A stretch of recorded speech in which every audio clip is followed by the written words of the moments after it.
Hello YouTube friends, great to be here with you again. We are checking on the progress of the Seahorse tank. It is pretty close to ready. For quite some time the protein skimmer was really skimming quite a bit. It is still skimming now. You can see it bubbling there, coming up a little bit, and that's probably more of a normal rate. It's not as liquidy. It starts to get a little bit more dry and maybe discolored. I've had a bucket here through a hose connected from the protein skimmer to the bucket. I've been collecting gallons and gallons of water, but it has completely slowed down and is more of a normal level, which is exactly where I want things to be and is a sign that things are starting to stabilize.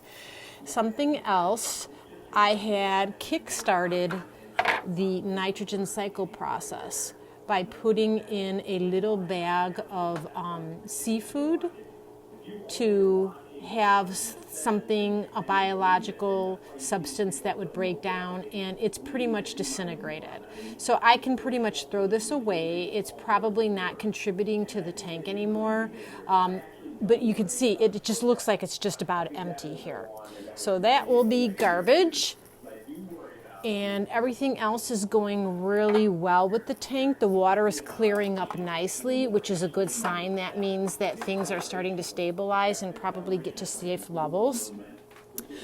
One thing that's happened since I've recorded last, that amount of seafood in that little nylon bag had moved the ammonia alert all the way up to that light blue level. And it's starting to move back down, and it's pretty close to that safe, normal yellow level again. The temperature has also stayed really stable. It's only moved 1 or 2 degrees in all of these weeks. You may remember, if you watch some of the other videos, that I intentionally have not added a heater to this tank, because that tends to be one of the things that are most likely to go wrong if there is going to be a problem in the tank. So unless I feel like I absolutely need it, I'm not going to put a heater in this tank. It's in a very stable location. It's against a wall, an interior wall. Although there is a window in proximity, it is not directly in front of or by the window. It's not near any ventilation vents or systems, heating, air conditioning, so it should stay pretty stable. Last time I also was looking for a magnetic cleaner that I had on hand, and the one that I had, the mag float, was a little bit too strong for this tank, and I found a tiny one, probably a little underrated for this one, but it seems to be working okay. If I move slow enough, it's cleaning off the interior just fine. So you can see the water looks pretty clear, and if we check how the salt level is, we're at a pretty good level. I had to balance that out because it was skimming out so much of the water because of the protein in the water with that seafood that I had put in. I had to keep replacing the water and adding salt. There's a little bit of discoloration. Let me see if I can go down underneath so we can see a little better. The salt level is right in that green zone. I did check it earlier today with a precision hydrometer, and I am right where I need to be. So that is good. And so another thing that I want to do is test, where am I in the cycle process? Am I close to adding the seahorses as far as that goes? So I'm going to use the quick dip stick that I used before to see if we get any kind of indicator. We see some things lighting up here, and if I get the container down and line up, I'm trying to juggle holding the container and my iPad and looking at the same time. Oh, we do see a little bit happening with the nitrite and nitrate levels, but not like we would expect. So I'm probably going to have to use more of a precision measurement. It's been a long time since I've used these dipsticks, and when I used to use them in the past, they were accurate enough for what I needed them for, but I just don't think that these are going to be accurate enough.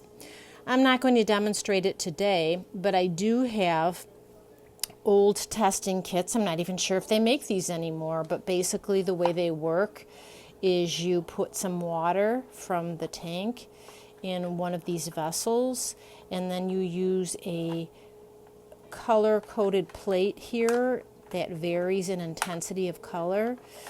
Let me get an example for you. Here, this is what I would use if I wanted to measure nitrites, and you notice the darker it gets, the higher the nitrite levels are, and that means that it's on the dangerous end. And then also, as an example, nitrites would be something I would want to check with the more sophisticated system. In addition to that, I would want to check nitrates because seahorses are sensitive to those. So here you can see the graduated levels. The lowest levels at the bottom. 10's not too bad. If I'm in the 10 range, that's pretty good. But once I start moving up to the 20 range, that's going to start causing some stress for the seahorses. But if I can get my nitrates to measure almost perfectly clear, that is even better.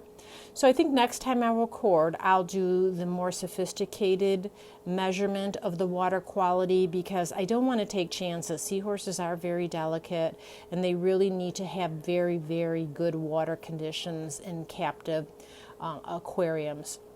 So other than being able to check on the water quality as exact as I would like today, I am just about ready for the seahorses. Everything should be pretty well established.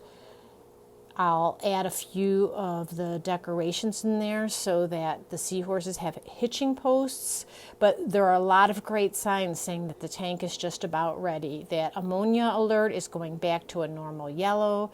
The protein skimmer is skimming at what I would call a seasoned level now. It is not as liquidy in its skimming, and I probably don't need to use the bucket anymore. And like I showed you, that sachet of the seafood had basically broken down and practically disintegrated into nothing. So there should be lots of nitrifying bacterial colonies in there in the sponges, both on the intake for the back, hang on the back filter, and for the sponge on the intake for the protein skimmer.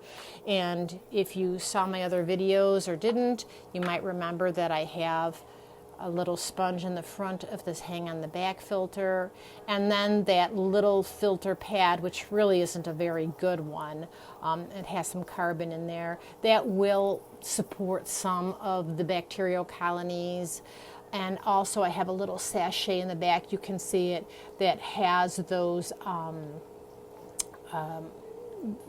cubes that are specifically designed, those porous cubes specifically designed to house many, many more colonies of the nitrifying bacteria. So that's where we are this time. Next time I'll do a sophisticated measure and show you how the results come out. And we should be pretty close to being able to order the seahorses and add them to the tank. Thank you so much for joining me today. It's always a pleasure to be with you, and I'm really looking forward to when I can start showing you shots of the seahorses when they arrive and all of their activities. Take care and stay safe.